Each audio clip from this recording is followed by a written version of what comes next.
જેથી મારું મોત ન થાય ગુરુજી મને મનુષ્ય વાસ આવે છે અરે ભેરવ, તે બાર ગામ માંથી મનુષ્ય પશુ પક્ષી કાંઈ નથી રહેવા દીધું, તો અત્યારે તને મનુષ્યની વાસ ક્યાંથી આવી રહી છે? નહીં ગુરુજી, તમે જૂઠું બોલો છો. મને મનુષ્ય વાસ આવે છે. અરે ભેરવ, તને હજી મારા પર વિશ્વાસ ન આવતો હોય તો તું મને ખાઈ જા. નહીં ગુરુજી, અરે ગુરુજી તમે તો મારા ગુરુ કહેવાઓ, હું તમને ન ખાવ.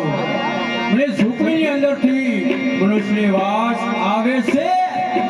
અરે ભેરવ, તો તું ઝૂંપડી તપાસી શકે છે. તપાસી લો ગુરુજી. ભેરવ, તપાસી લે. આઈ જા.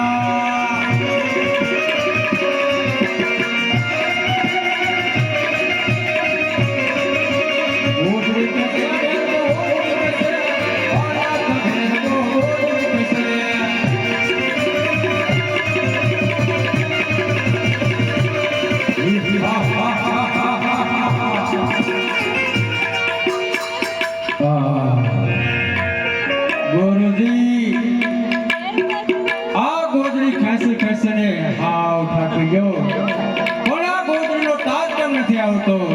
અરે ભેરવ, તું કોનો શિષ્ય છે તે તને જાણ છે, મને તારી પૂરી તાકાત અજમાવી જો.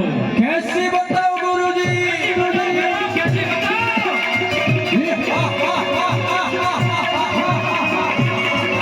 અરે બાળક, આ તારો સિપાહી પામી આવે માટે પ્રગટ થા. એ તોફાન કરે રે ભેરવ, તોફાન કરે. ગુરુજીનો શિષ્ય તોફાન કરે.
મારા ગુરુ બાળી નાખશે ભેરવ.